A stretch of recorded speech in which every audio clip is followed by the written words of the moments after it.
Good morning to you. Good morning. I represent the group number 1, and I found that my group was very dynamic and intelligent. Consists of myself, Gopal Kakani, then A.K. Misra, Ramesh Reddy, Alice Pell, Surinder Singh, Pradeep Kaur, and Kiran Kokati. So, we tried to address almost all the questions. During our discussion. And I would like to take a couple of minutes regarding my experience with distance education for last 25 years. Because that experience has an answer to many of the questions raised here. 25 years back, we started distance education program in my university with a very small program on grape production technology. And my experience over a period of time, today I am designated as a very successful leader in distance education in agriculture. But at the same time, I was the most sufferer person in distance education system. Because initially we started the program and there were no takers for the program. People were not aware about what is distance education and how it will work. Our peer groups, they were in doubt how it will work. Particularly, the programs like agriculture who require a very big component of practicals. It cannot be a theoretical education. During those days, people are aware about the correspondence education and they think distance education might be the correspondence education only. So you could not able to handle the practical component. And all to our surprise, all our peer groups, all agriculture universities in Maharashtra, they were deadly against the distance education in agriculture. My founder Vice Chancellor, Professor Ram Kakole, he used to convince every university people, we have a program during every June months. The Vice Chancellor take all directors and travel throughout Maharashtra to convince the people what is distance education, what are the strengths and weaknesses of the distance education, how it should convert into the mass movement of education. Over a period of time, people started accepting with some reservations. But we require almost 20 years to nullify the reservations among the minds of the people. Still, there are some reservations about distance education, and it requires few more years to nullify that. I started with 80 students in 1990, and I reached to almost more than 20,000 students every year for distance education in agriculture. And if you calculate the total figure, it is more than 250,000 distance learners in last 25 years. Almost average 10,000 learners each year.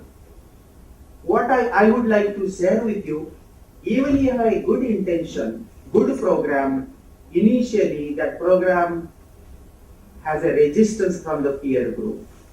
Maybe because of many reasons. One reason, the peer group may be not aware about the strength of the program. They may not understand the program fully. Many times, they don't want to understand the program. Many times, they don't want a competitor to come up in the business. So there are so many reasons. But we overcome all these practical difficulties, and at last, unless it is approved by the regulatory body or the government, maybe state government or central government, the program cannot catch up. And you require some government resolution to go ahead with the program. To issue 3 GRs from the government of Maharashtra, I visited the Mantralaya for 27 times. It is very difficult to get work done from the Mantralaya.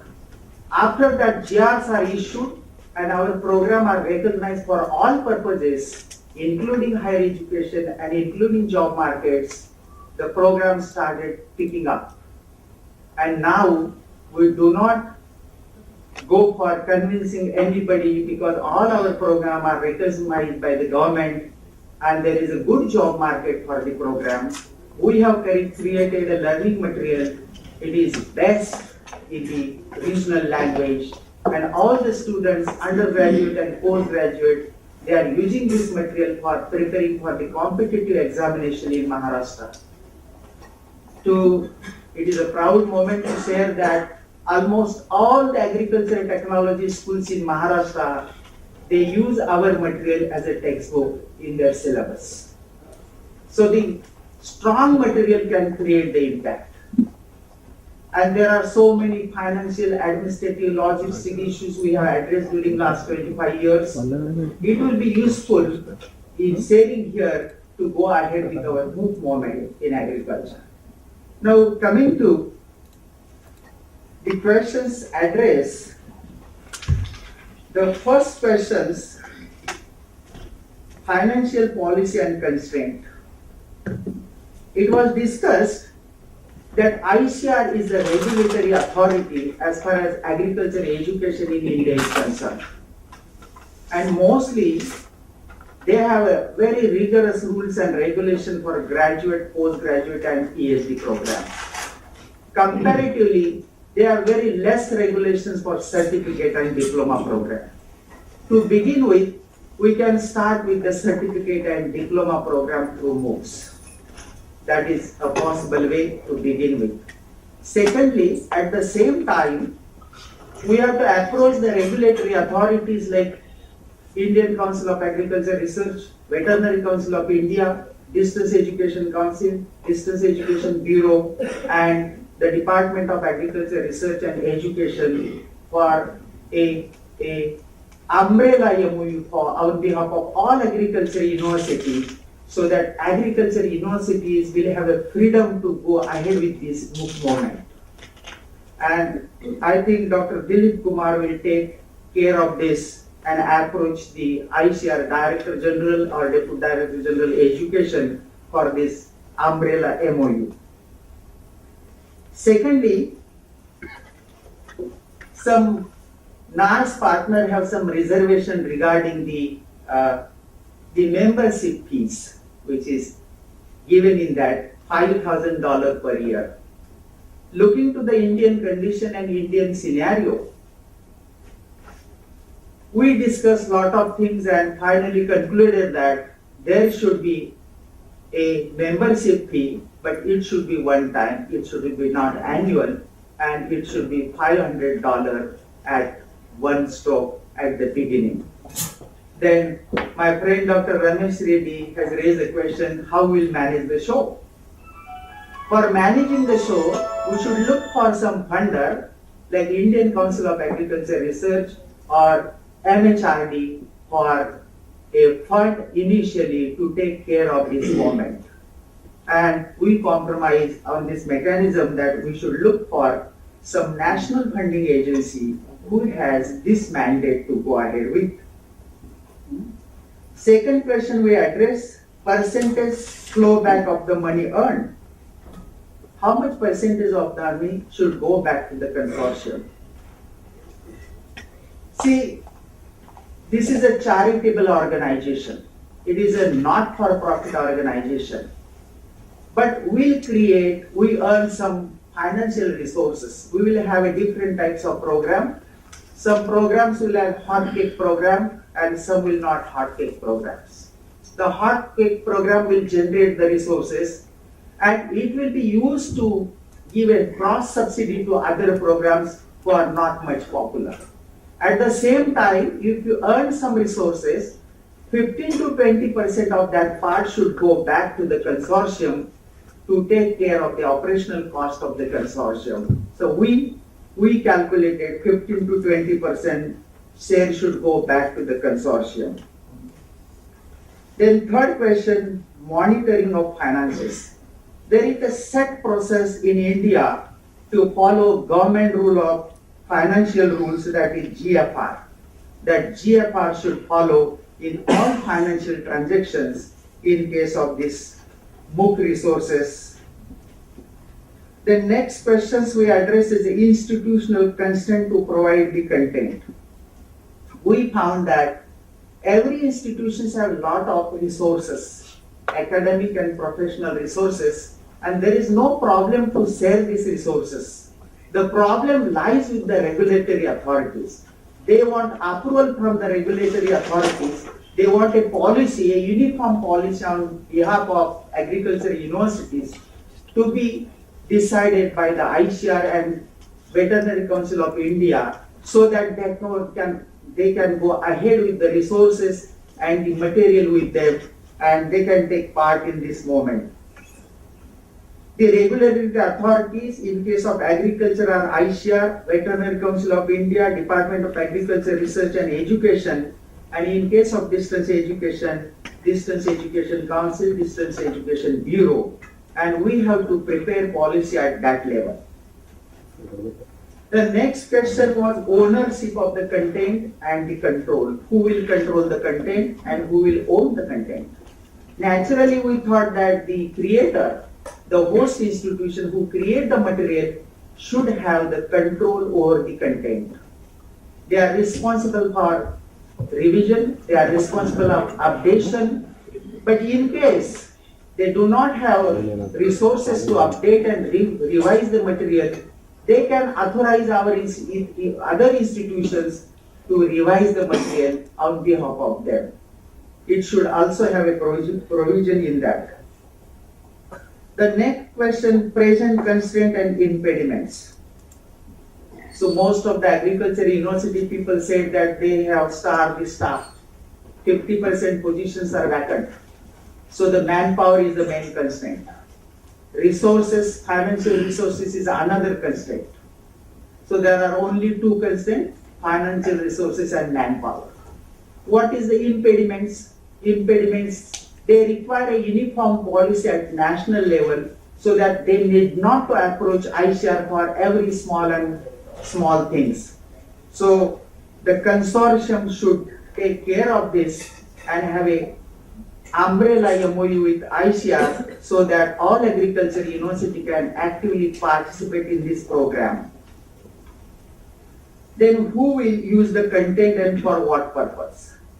Mostly agriculture university, they have set programs, set curricula and set syllabus approved by ICR. Then who will use this material? This material will be the value added material, enrichment material. It will be used by the undergraduate student, postgraduate student, extension workers, agriculture university teachers, as well as practicing farmers and rural youth for creating employment, self-employment for themselves. So material will be very useful to everybody. Then benefit to your institution. Whether your institution will be benefited? Of course, the answer is yes. Because institution have students and teacher, they will be benefited greatly. One more point we discussed, if the regulatory authority allows this program for some credit transfer, some student, if complete this program through online learning, where the practical component or laboratory component is not necessary, that program should be given a credit in the regular undergraduate or postgraduate program. If it is done, the program will catch up and people will attracted to complete the program online. So because they are getting the credit transfer in their curricula. The next question we address, national curriculum policy. We cannot create a program, we cannot decide a syllabus or a curricula other than the regulatory authorities' guidelines and policies. So while creating a curricula or a course, we have to take care of the syllabus recommended by the regulatory authority so that there will not a question of equivalence. There will not a questions of credit transfer. They will allow credit transfer only when our curricula and syllabus and course is close to their curricula and syllabus. We can go ahead of their curricula. If they have a limited curricula, we can go ahead, but we cannot reduce that curricula if you want to get equivalence from them. Because the ICR has a uniform curricula, 80% of the syllabus is same throughout India. Remaining 20% is different based on the regional considerations like soil, climate, and cropping system.